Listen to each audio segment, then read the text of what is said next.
Bueno, buenas noches compañeros, compañeras.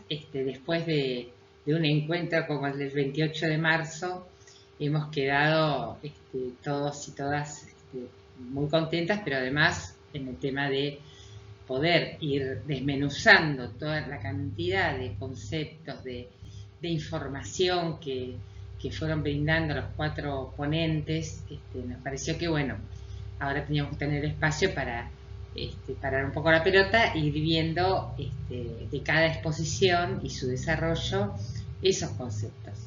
Por eso, en el encuentro de este lunes, vamos a trabajar la primera exposición de Iñaki, en la que hace un desarrollo bastante sucinto, enojado porque le habíamos dado poco tiempo para poder exponer, pero sí del libro de imperialismo como fase superior del capitalismo. Así que, bien, vamos a ver eso. Hicimos como un extracto, más o menos un extracto, porque quitamos solamente muy pocas partes, porque era muy jugoso, y acá lo condensamos para que podamos trabajarlo este lunes, y junto con Henry, como siempre nos viene acompañando, podamos ir viendo y aportando también desde los distintos conocimientos que tenemos todos y todas, esa exposición, cómo, cómo fue, en qué cosas podemos aportar o qué cosas nos quedaron dudas. Así que ahí vamos. Entonces, para este lunes. Y vamos a tocar una cuestión de actualidad crítica, ¿no? Que es precisamente la vigencia en estos momentos de, del libro de Lenin.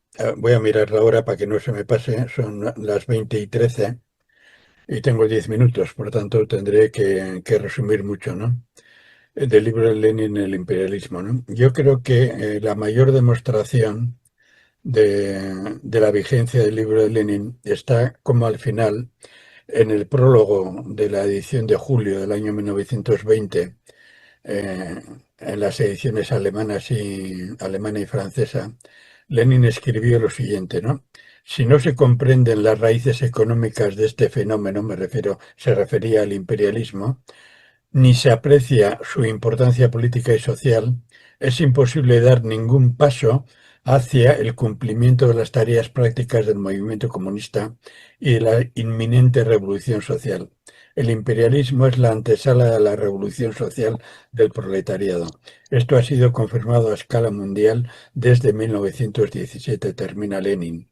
Y podemos decir y debemos decir que desde 1917 hasta ahora el grueso, la teoría, el método utilizado para escribir el imperialismo por Lenin está siendo confirmado una y otra vez, ¿no? Que él lo dijera en 1920, en el prólogo a la edición alemana y francesa, explica una cosa, explica que cuando Lenin publicó este libro, lo hizo censurando partes del libro, lo publicó en 1916, censurando partes del libro porque temía, con razón, de que la censura zarista no permitiera su publicación, ¿no? Y censuró aquellas cosas que él y el partido entendían como las más peligrosas para el zarismo y por tanto las que hacían más falta para el movimiento revolucionario en el año 2016, ¿no? Pero lo escribió de tal forma que lo censurado apareciera de forma, digamos, suave entre líneas a lo largo del libro, ¿no? Luego, posteriormente, en 1918, en 1919, en 1920, etcétera, Lenin fue ampliando, mejorando y corrigiendo y añadiendo realidades nuevas que en 1916 no existían o no se podían plantear, ¿no? Yo creo que esto es lo primero que tenemos que tener en cuenta de este libro. No es un libro de combate, es un libro de combate como los grandes libros del marxismo, ¿no? No es un libro académico, ni quiere ser académico. Es un libro creado para la lucha, creado en la lucha y creado en el exilio y creado en la mitad de la Primera Guerra Mundial en condiciones muy duras, ¿no? y es un libro realizado con una amplísima gama, una masa impresionante de datos, de informes, etcétera. Los grandes libros revolucionarios se han hecho en periodos revolucionarios, se han hecho en condiciones revolucionarias, se han hecho en condiciones de represión, de clandestinidad, de cárcel, de guerrilla en el exilio, etcétera, etcétera, en la clandestinidad, como he dicho, o en la pobreza, o en la extrema pobreza que limitaba mucho y limita mucho el desarrollo de la teoría, pero sin embargo le da a la teoría un poder tremendo, una capacidad de profundización y a la vez una atmósfera, un aire, un ambiente de radicalidad porque refleja la radicalidad del entorno. Entonces él hace, digamos, un resumen en base a todo lo que he dicho hace de 5 puntos del imperialismo, ¿no? El primer punto es el más conocido y el que tiene actualidad, es que los monopolios se han formado con la concentración, digamos, de la fusión entre el capital industrial y el capital bancario, ¿no? Y de ahí surgen los monopolios, surge lo que luego llamarán los monopolios se han formado, digamos, integrando, absorbiendo, canibalizando un montón de empresas. Con la ayuda del Estado, con la ayuda de técnicas financieras, con la ayuda de las nuevas tecnologías, el telégrafo, el teléfono, la máquina de vapor, los trenes, las locomotoras, etcétera. Eso permite un desarrollo impresionante de la economía capitalista y eso permite, a la vez, aparte de las crisis, eso permite que las grandes empresas se traguen a las pequeñas empresas, ¿no? Esa es la primera característica que tiene el imperialismo, ¿no? Esta característica es central. Luego hay unas denuncias de que si el monopolio tal, pero esas denuncias posteriores a la obra de Lenin olvidan una serie de consideraciones y es que en la actualidad el monopolio tiene precisamente el apoyo de gigantescas empresas. Ahora desaparece como la palabra monopolio como tal, pero aparecen las grandes transnacionales, los grandes holding, las grandes fusiones de las empresas con los bancos, aparecen con las nuevas tecnologías, otras grandes, grandiosísimas, aparecen no solamente los trusts de su época, sino aparecen los clústeres donde intervienen un montón de empresas. Esa es la forma actual del monopolio. Esta es la primera característica que plantea Lenin, ¿no? La segunda característica que plantea es que una vez que los monopolios tienen esta fuerza o simultáneamente a esto, el nuevo papel de los bancos, ¿no? Los bancos como poder real, ¿no? Esto ya había sido advertido y de la bolsa ya había sido advertido por Engels pocos años antes, en concreto en 1895, en el último texto de Engels, ya había advertido la bolsa como un papel central, ¿no? Pero Lenin ya lo que, digamos, en los 20 años transcurridos desde Engels hasta él, añade un factor nuevo que ya había sido desarrollado por otros, pero que Lenin lo envuelve en esa visión total que es el gran mérito de su obra, ¿no? El nuevo papel de los bancos en los bancos se fusiona el capital bancario y el capital industrial, creando el capital financiero y con él la aparición de la burguesía financiera. Esto va a irrumpir y va a cambiar toda la evolución posterior del capitalismo, ¿no? Porque la burguesía financiera tiene el poder sobre el capital industrial y sobre la banca. Hay enormes cantidades de grandes empresas que tienen su propia industria, su propia oficina bancaria con otro nombre o con el mismo nombre dentro mismo de las grandes empresas o ahora con la tecnificación y la diversificación mundializadora, etcétera, con otras empresas pero que pertenecen al mismo holding, a la misma red de empresas donde tienen capital financiero, donde tienen empresas de seguros, donde tienen empresas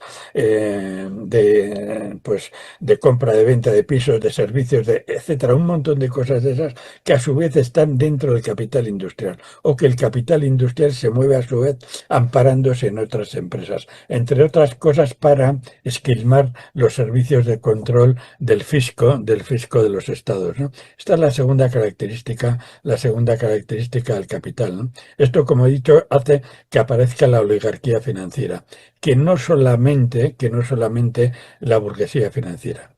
Es diferente. La burguesía financiera puede aparecer, digamos así, en un estado que existe una burguesía financiera, por ejemplo, el IBEX 35 en el Estado español, ¿no? Pero ¿qué es la oligarquía financiera? La oligarquía financiera ya es la burguesía financiera llevada al poder. Y llevada al poder no solamente en un estado, sino entre estados que constituyen fusiones en la práctica de estados que van mermando su soberanía práctica, su independencia práctica, y van juntándose para tomar decisiones. Por ejemplo, la Unión Europea no se entendería si no existiría una oligarquía financiera, ¿no? La creación de Estados Unidos no existiría si no existiera una oligarquía financiera histórica, pues prácticamente desde que en Estados Unidos se empieza a constituir ya el tránsito al imperialismo, el tránsito desde la fase colonial, sí, el colonialismo a la fase imperialista, ¿no? Esta oligarquía financiera en estos momentos tiene un poder tremendo,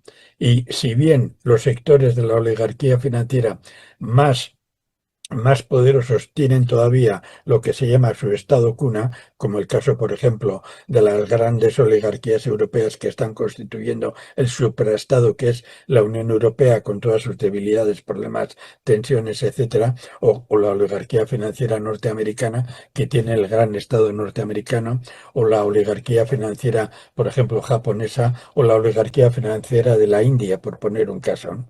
Por citarlo, o de Brasil, por poner otro caso, ¿no? Entonces, esta es la tercera característica que Lenin insiste.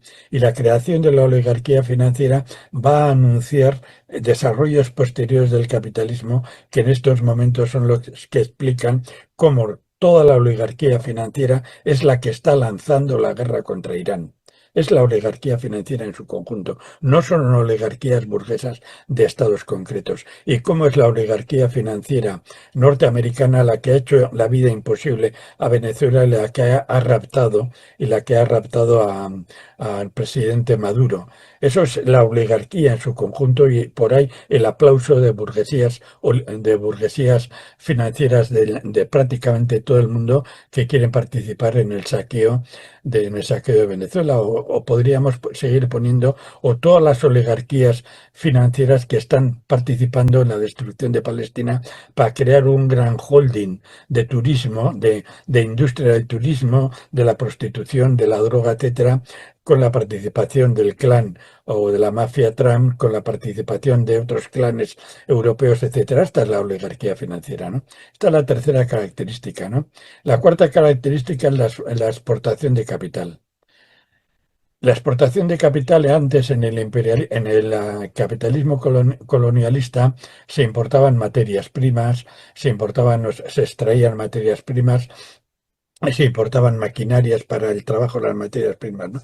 Ahora en el presente se importa, sobre todo desde la época de Lenin, desde ese momento se importa capital, entre otras cosas porque es más barato, y entre otras cosas porque el desarrollo más tecnológicamente, técnicamente es más barato, más simple, y entre otras cosas el desarrollo de los transportes entonces, barcos de vapor, trenes, etcétera, permitía que las máquinas llegaran luego, que primero llegaba el capital financiero, se asentaba en el país, investigaba, compraba, vendía, se movía, creaba las industrias, y luego se llevaban las máquinas, ¿no?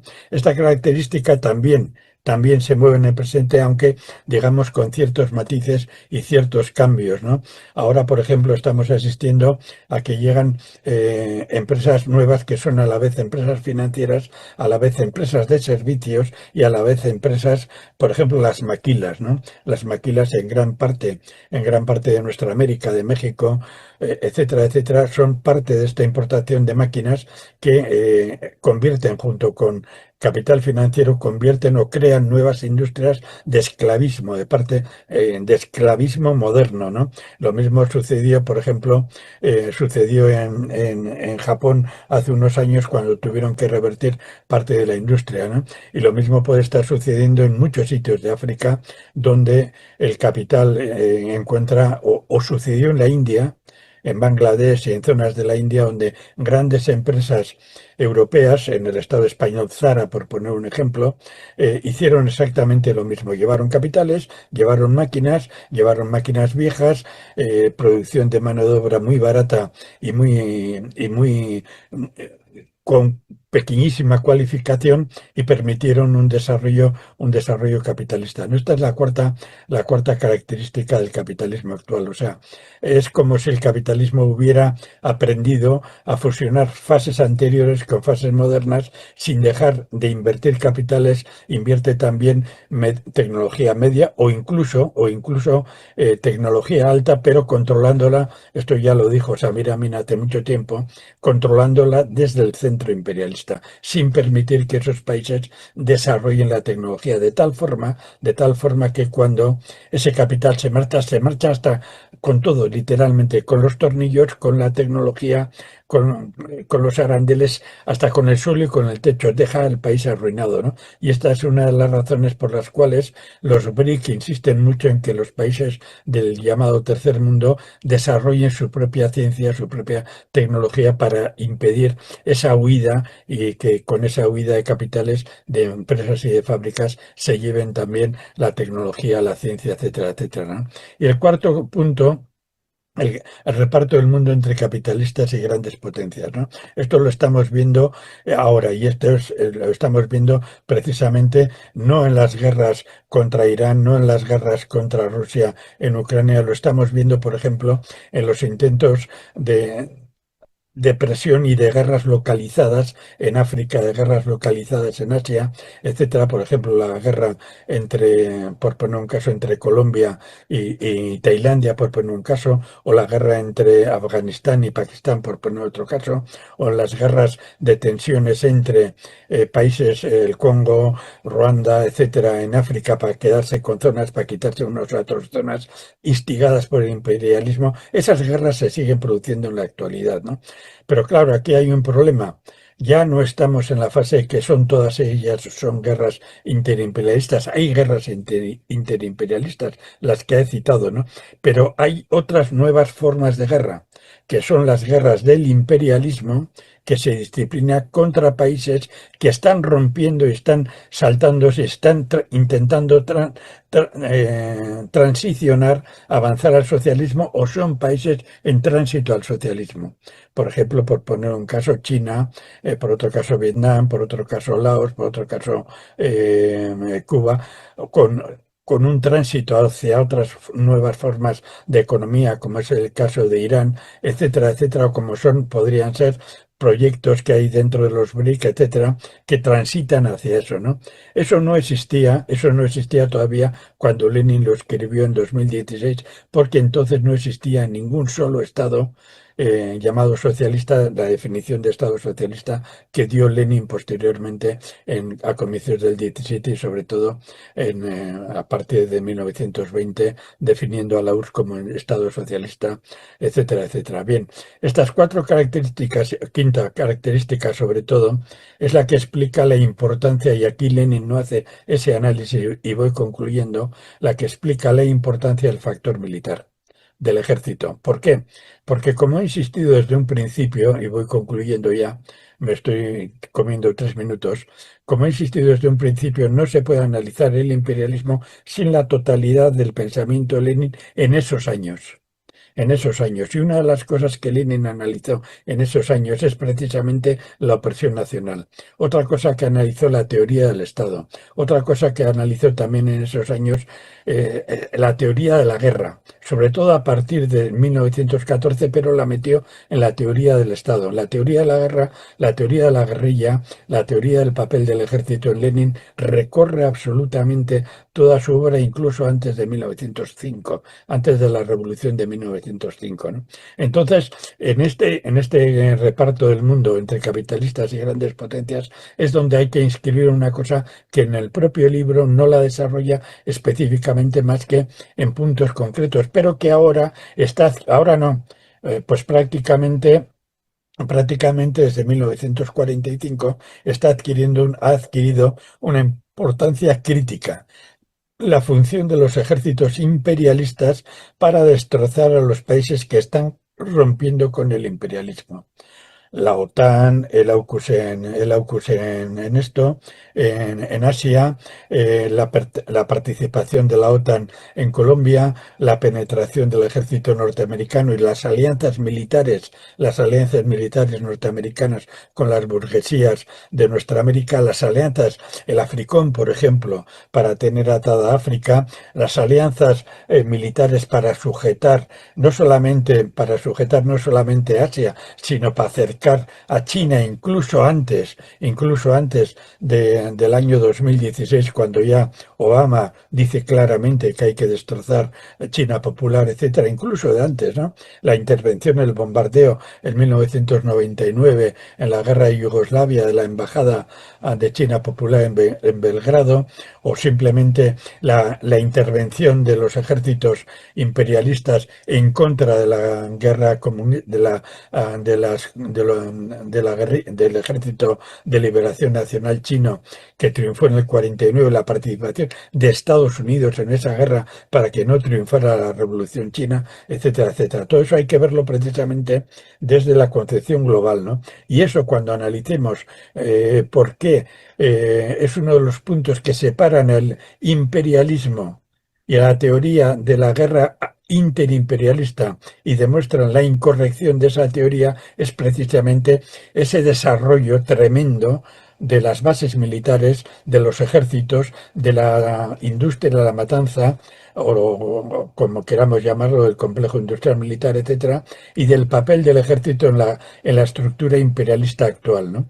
Cosa que no existe en otros países, y cosa que demuestra que no se trata, en cuanto a Rusia y a China, no se trata de países imperialistas, no, son países post-imperialistas, como veremos posteriormente.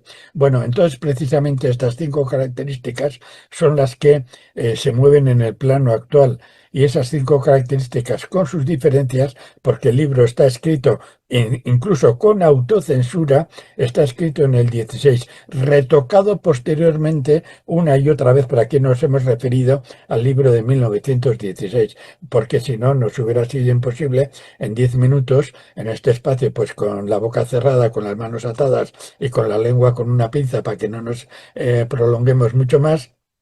Sería imposible explicar los añadidos que Lenin fue haciendo posteriormente, ¿no? Y que la inmensa mayoría de los críticos de esta obra no tienen en cuenta ese carácter abierto permanente del pensamiento de Lenin.